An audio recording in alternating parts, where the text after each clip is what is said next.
Price எல்லாம் கர்த்தர் பிரியமா தேவ பிள்ளைகளே, இந்த நாள்ல பார்த்தீங்கன்னா, படை ஏற்பாட்டுல பார்த்தீங்கன்னா, தீர்க்கதரிசி 2 பேர் இருக்காங்க. எலியா, எலிசா.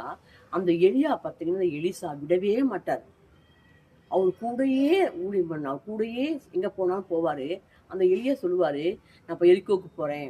நான் யோர்தானுக்கு போறேன்.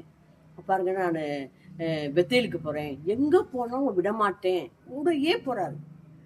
அப்ப வந்து கேட்கிறாரு, "உனக்கு என்னதான் வேணும்?" அப்படின்னு கேட்கிறாரு. அவர் சொல்றாரு, இப்ப ஈசா கேட்கிறாரு, "உங்ககிட்ட இருக்க ஆவிக்குரிய ஆசீர்வாதம் எனக்கு ரெட்டிப்பா வேணும்." அப்படின்னு கேட்கிறாரு.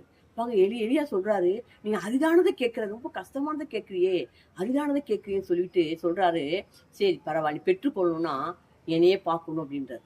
இந்த நாள்ல கர்த்தராகிய இயேசு கிறிஸ்து உங்களை பார்த்து அதான் சொல்றாரு. அதனால ஆவிக்குரிய ஆசீர்வாதத்தை விரும்புறீங்கன்னா அரிதான காரியங்களாம். மற்ற உலக காரியங்களும் ஈஸியா வந்துருங்களாம். அதெல்லாம் அழிஞ்சு போறது.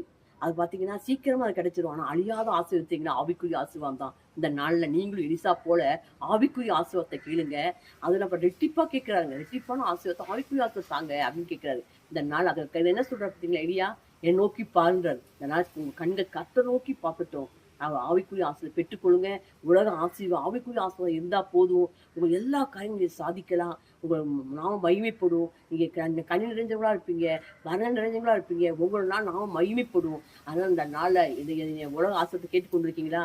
இன்னைக்கு எலியா போல அரிதான ஆவிக்குரிய ஆசீர்வாதத்தை கேளுங்க.